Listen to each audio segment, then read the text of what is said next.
سیاسی میدان کی ہر بڑی خبر سے آگاہ رہنے کے لیے ہمارے چینل آزاد سیاست کو سبسکرائب کریں اور بیل آئیکن کو پریس کریں۔ خبریں تو بین الاقوامی بھی ہیں اور علاقائی بھی ہیں، اور ملک میں بھی ہم خبروں میں زرخیز ایک ملک ہیں۔ شاہ جی، سب سے پہلے تو ہم بات کر لیں کہ یہ جو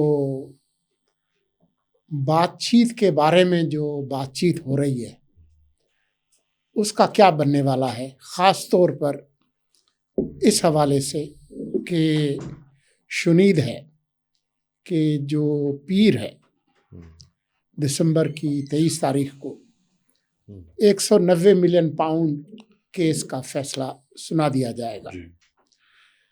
تو ان دونوں کو سامنے رکھتے ہوئے آپ کی معلومات اور تجزیہ کیا ہے کہ کیا ہونے جا رہا ہے اور پی ٹی آئی کیا کرے گی؟ پیر کو ایک تو فیصلہ عمران خان کے خلاف آئے گا 23 دسمبر کو، انہیں اس میں سزا ہوگی۔ وہ کتنے سال کی ہوتی ہے یہ اب دیکھنا پڑے گا کہ جج صاحب اس میں کیا کرتے ہیں، لیکن فیصلہ عمران خان کے خلاف آئے گا، اور بشرا بی بی بھی اس کیس میں ہیں، ان کے خلاف بھی یہ فیصلہ آئے گا۔ ملک ریاض یا جو باقی کردار ہیں، کابینہ کے لوگ ہیں عمران خان کے، جنہوں نے دراصل وہ جو باہر سے کوئی لیٹر آیا تھا اور اس کے اوپر انہوں نے کوئی کابینہ نے اپروول دی، انگوٹھا لگایا، تو اب یہ دلچسپ ہوگا کہ اس میں کس کس کو عدالت معاف کرے گی یا بری کر دے گی اور کس کس کو اس میں لے کر آئے گی۔ لیکن میرا خیال ہے کوئی اتنی خطرے کی بات عمران خان کے لیے نہیں ہے۔ اس کی وجہ یہ ہے کہ یہ فوری طور پہ اس کو چیلنج کر دیں گے وہ اسلام آباد ہائی کورٹ میں، اور ہائی کورٹ اصول ضابطے کی روایت کے تحت اس سزا کو سسپینڈ کر دے گی۔ سسپینڈ کرنے کے بعد پھر یہ کیس یعنی سزا کے خلاف اپیل اسلام آباد ہائی کورٹ میں شروع ہو جائے گی۔ 5 کیسز عمران خان کے خلاف 3 سال میں جو اصل بڑے کیسز بنائے گئے نا وہ 5 ہیں، باقی سارے سیاسی کیسز ہیں، 144 کی خلاف ورزی اور فلانی خلاف ورزی۔ یہ ایک سائفر کیس تھا جس کے اوپر سب سے پہلے تکیہ کیا گیا کہ یہ چونکہ اس میں عمران خان نے قومی مفاد کے خلاف کام کیا اور غیر ملکی سازش کا حصہ بن گیا یا غداری کر دی، اس میں ہم نے دیکھا کہ وہ بری ہو گئے۔ اس وقت یہ خبر آتی تھی، اگر آپ کو یاد ہو، کہ یہ تو آرٹیکل 6 کی طرف چلا جائے گا یہ کیس، اور شاید عمران خان کو سزائے موت ہو جائے، پھانسی ہو جائے۔ اس کیس میں وہ بری ہو گئے۔ دوسرا کیس تھا توشہ خانہ کا، وہ اس کے 3 کر دیے، انہوں نے سپلٹ کر دیے، ایک میں بری ہو گئے ہیں، 2 شاید ابھی چل رہے ہیں۔ ایک کیس تھا عدت والا، تیسرا، اس میں بھی وہ بری ہو گئے ہیں۔ چوتھا کیس تھا القادر، اور 5واں 9 مئی۔ یہ 5 بڑے کیسز ہیں۔ درست۔ جو القادر ہے اس کے اوپر ریاست کو یہ زوم ہے کہ ہاں یہ بڑا ہم نے تگڑا کیس بنا لیا، اب اس کو ہم نہیں چھوڑیں گے ایسی کی تیسی، اس کی یہ اب ہمارے شکنجے میں آیا ہے۔ میرا خیال ہے کہ اس میں عمران خان کی کرپشن ثابت کرنا کہ انہوں نے کوئی اللیگل گین حاصل کیا ہے اس سے، یہ تقریباً ناممکن ہے۔ اس وقت پیسے سپریم کورٹ کے اکاؤنٹ میں آئے، لائبلٹی اکاؤنٹ میں عمران خان کے یا ان کی حکومت کے ہاتھ میں پیسہ لگا ہی نہیں۔ اس پیسے پر پھر انہوں نے رجسٹرار سپریم کورٹ نے اسپیشل کوئی پرمیشن سے یا اپروول سے اس کو انویسٹ بھی کیا تھا پیسے کو، اس پیسے کے اوپر پروفٹ بھی آیا، وہ پروفٹ بھی وہیں پڑا ہوا ہے۔ اس کو لنک کرنا، وہ جو القادر نام ہے یونیورسٹی جو جی، اس یونیورسٹی کے ساتھ لنک کرنا کہ چونکہ یہاں سے عمران خان نے فیور دی اور ادھر سے فیور لی، یہی لنک کیا جائے گا نا۔ فائنینشیل گین عمران خان کا کہیں ثابت نہیں ہو سکتا اس کیس میں۔ وہ فیور دی اور فیور لیا، وہ جو فیور لی وہ فیور بھی اس قسم کی ہو سکتی ہے کہ وہ ان کے اپنی پرائیویٹ پراپرٹی وہ نہیں ہے، وہ ایک ٹرسٹ ہے جو کہ پبلک پراپرٹی کی صورت میں موجود ہے۔ تو اس میں سزا ضرور ہو جائے گی، لیکن یہ کیس بھی کمزور کیس ہی بنے گا، اتنا طاقتور کیس یہ نہیں بن سکتا۔ 5واں ہے 9 مئی، اس پہ بھی چونکہ فرد جرم لگ چکی ہے تو وہ کیس ٹرائل میں آ جائے گا، آج کل میں کہ ٹرائل اس کا شروع ہونے والا ہوگا۔ اس کیس پہ اب آخری ہوگا کہ جی اب اس میں سے ہم اس کو نہیں نکلنے دیں گے، یہ ایک سے دوسرے ہر شکنجے سے نکل جاتا ہے، اس سے نہیں نکلنے دیں گے۔ تو آپ جس میں بھی سزا دے دیں گے، سزائیں اوپر جا کے سسپینڈ ہوں گی، اگر کیس ویک ہوگا تو اوپر سے جا کے وہ بری بھی ہو جائے گی، جیسے سائفر میں ہو گیا اور باقی کیسز میں۔ اب رہی بات مذاکرات کی، تو اگر سر مذاکرات ہونے ہیں یا مذاکرات کے ذریعے سے ریاست چاہتی ہے کہ ہاں یار بس ٹھیک ہے بہت ہو گیا, ہم نے بھی اس کو بہت ٹائٹ کر دیا ہے, اس کو بھی سمجھ لگ گئی ہے ہماری طاقت کی, تو آیا بیٹھے اور ہم اس کو تھوڑی بات فیور دے کے اور ہم بھی یا سب ون ون سچویشن پہ چلے جائیں, تو پھر اس کا لٹمس ٹیسٹ ہوگا القادر ٹرسٹ کیس. اگر اس میں سزا دلوا دی جاتی ہے عمران خان کو, تو پھر کون سے مذاکرات رہ جائیں گے باقی؟ پھر تو عمران خان ظاہری بات ہے ویک پوزیشن میں رہیں گے نا. تو میرا نہیں خیال کہ مذاکرات کوئی ہو رہے ہیں. میری جن لوگوں سے بات ہوئی ہے اس کیس کے حوالے سے, ان کا یہ کہنا ہے کہ خان صاحب کے خلاف جتنے بھی کیسز ہیں ان میں یہ کیس ان کے لیے سب سے زیادہ خطرناک ہے, یہاں تک کہ 9 مئی سے بھی زیادہ خطرناک ہے. مجھے جو بتایا گیا, جن لوگوں سے میری بات ہوتی ہے, خاص طور پر قانون پر جن لوگوں کی نظر ہے اور سیاست پر, ان کا یہ کہنا ہے کہ اگر اس میں سزا ہو جاتی ہے تو یہ ایک طرح سے کرپشن کا کیس ہے اگر سزا ہوتی ہے, اور پھر اگر ہائی کورٹ اور سپریم کورٹ تک ان کو ریلیف نہیں دے سکتے تو اس صورت میں پاکستان کی تو خیر ہے, یہاں پر تو لکڑ ہضم پتھر ہضم ہے, لیکن مغرب میں, یورپ میں, امریکہ میں اس کو بہت برا سمجھا جاتا ہے کہ کسی آدمی کو جو کہ اعلیٰ ترین منصب پر ہو اس کو سزا ہو کرپشن کی, مالی بدعنوانی کی. اب اس میں ان کی جو کہنا ہے کہ کیوں ایسا ہوگا, وہ یہ کہتے ہیں کہ یہ ٹھیک ہے جو ابھی آپ نے دلائل دیے وہ اپنی جگہ ان کی ایک حیثیت ہوگی, لیکن یہ حقیقت کہ جو ایگریمنٹ ہوا برطانیہ میں وہ وفاقی کابینہ کی منظوری سے پہلے ایگزیکیوٹ ہو گیا. اس کے بعد ایک بند لفافے میں کابینہ کے سامنے لایا گیا جس کی گواہی کئی وفاقی وزراء دے چکے ہیں کہ ہم نے وہ ایگریمنٹ نہیں دیکھا. انہوں نے کہا جی بس یہ بند ہے, آپ اس کو منظور کر دیں, اور ہم نے اس کو منظور کر لیا. ایک تو یہ بات.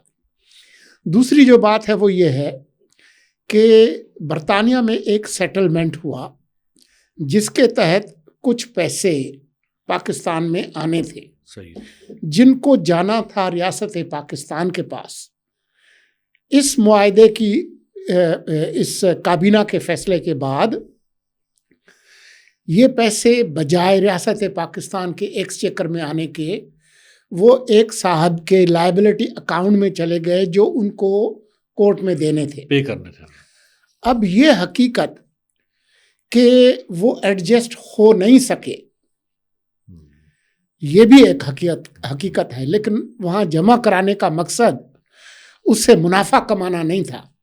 اس کا بنیادی جو انٹینٹ تھا وہ ان کے حساب سے ایک کرمنل انٹینٹ تھا کہ ایک بندے نے جرمانہ دینا تھا اور آپ نے جو ہے اس جرمانے میں اس کو ایڈجسٹ کرنے کی کوشش کی. اب وہ پیسے واپس ہو گئے ہیں ریاست پاکستان کو, اور ملک ریاض کے واجب الادا ویسے ہی ویسے ہی ہیں جی, ابھی انہوں نے دینے ہیں جی ٹھیک ہے. لیکن یہ پیسے کافی عرصے تک وہاں پڑے رہے, اس پہ منافع بھی آتا رہا. بالآخر جو سابق چیف جسٹس تھے قاضی فائز عیسیٰ, ان کی رولنگ کے بعد وہ پیسے باضابطہ طور پر اسٹیٹ آف پاکستان کو ٹرانسفر ہو گئے. تو اب وہ لائبلٹی اکاؤنٹ میں نہیں ہے, وہ پیسے بھی اس کا منافع بھی وہ سارے ریاست پاکستان پہ ہے. لیکن جو اوریجنل جو سن ہے, جو گناہ ہے, وہ ان کے خیال میں سرزد ہو گیا ہے. اب میں اور آپ جو ہے ہماری کوئی, میری تو کم از کم قانون کی کوئی مہارت ہے نہیں. یہ تو جب پیر کو فیصلہ آئے گا اس کے بعد چیلنج ہوگا ہائی کورٹ میں, پھر سپریم کورٹ میں, جب وہ اپنی حتمی نوعیت جس کو کہتے ہیں نا فنالٹی کو پہنچے گا تو اس کے بعد دیکھیں گے.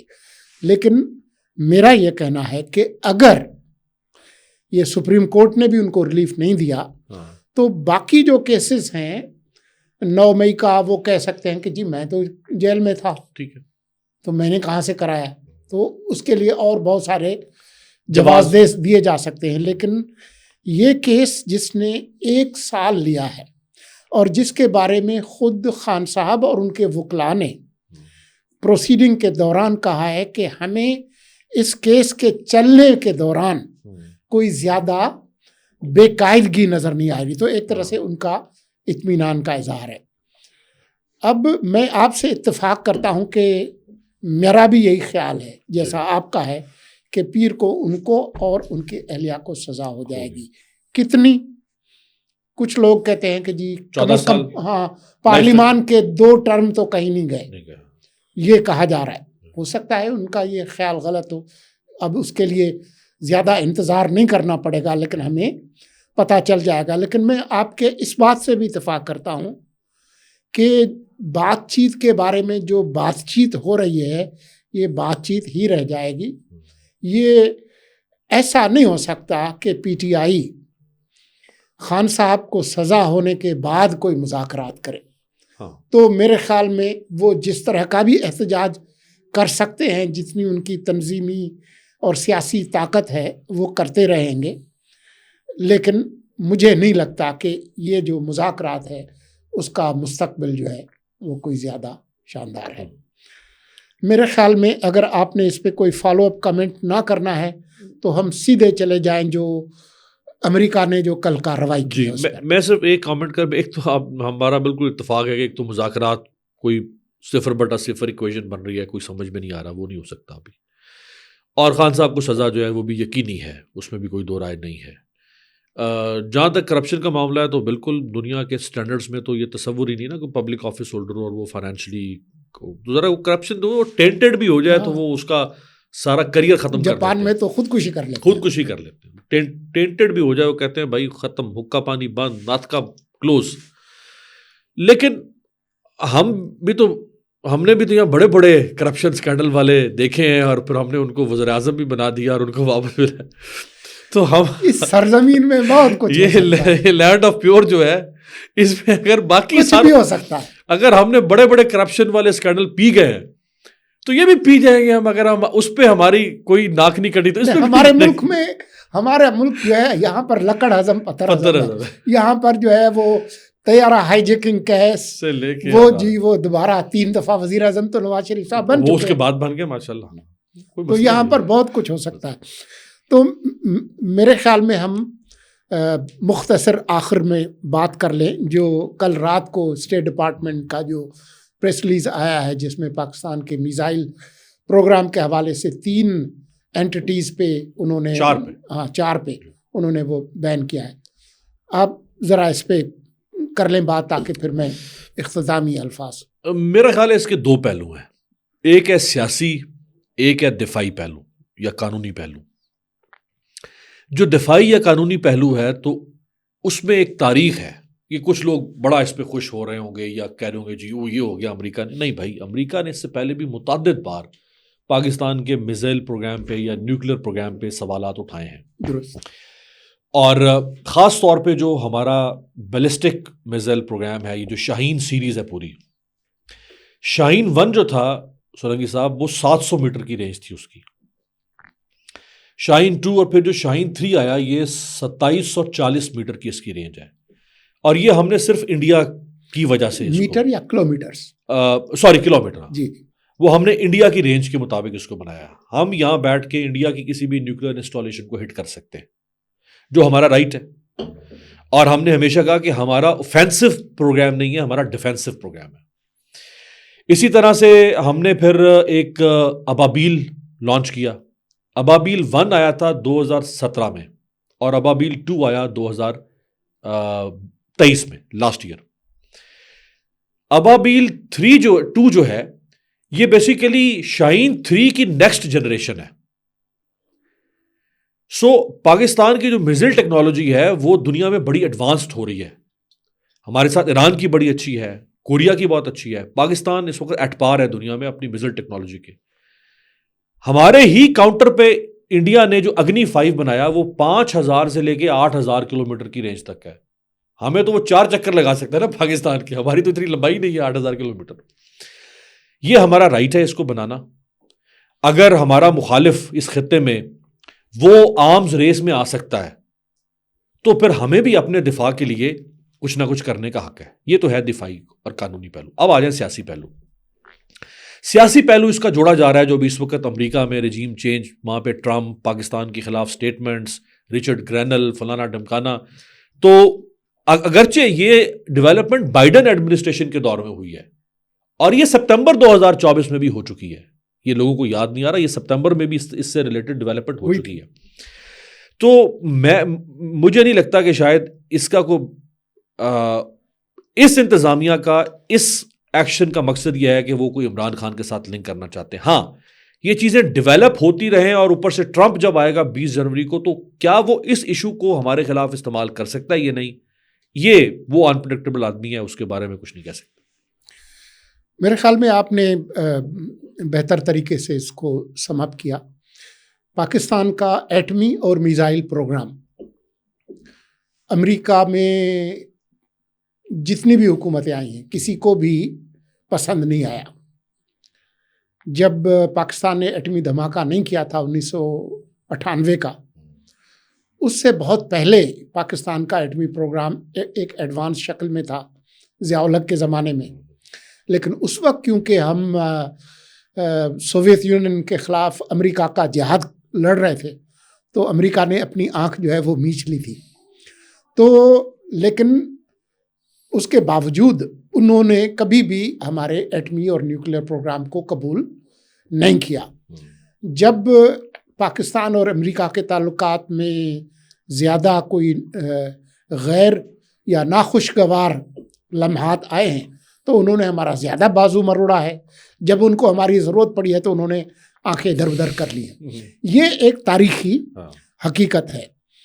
جو ابھی تک جو پاکستان کا میزائل پروگرام ہے اس کی مختلف سٹیجز پہ جو ابھی آپ نے بیان کیے، اس میں بھی انہوں نے کچھ نہ کچھ روڑے اٹکانے کی ہر وقت کوشش کی ہے.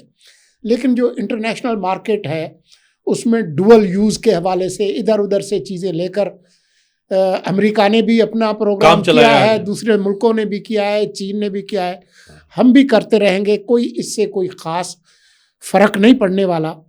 سیاسی طور پر امریکہ اور پاکستان کے جو تعلقات ہیں وہ جب بہت زیادہ خراب ہوں گے تو وہ ہمارا بازو مروڑ سکتے ہیں. اگر ان کو ہماری ضرورت ہوگی تو ہمارا کوئی بھی ایکشن جو ہے وہ ان کو برا نہیں لگے گا. اگر تعلقات خراب ہوں گے تو ہمارا مچھر جو ہے وہ ان کو کوہ ہمالیہ نظر آئے گا، آٹا گوندی جلدی کیوں، وہ تو اس وقت اسی طرح سے ہوگا.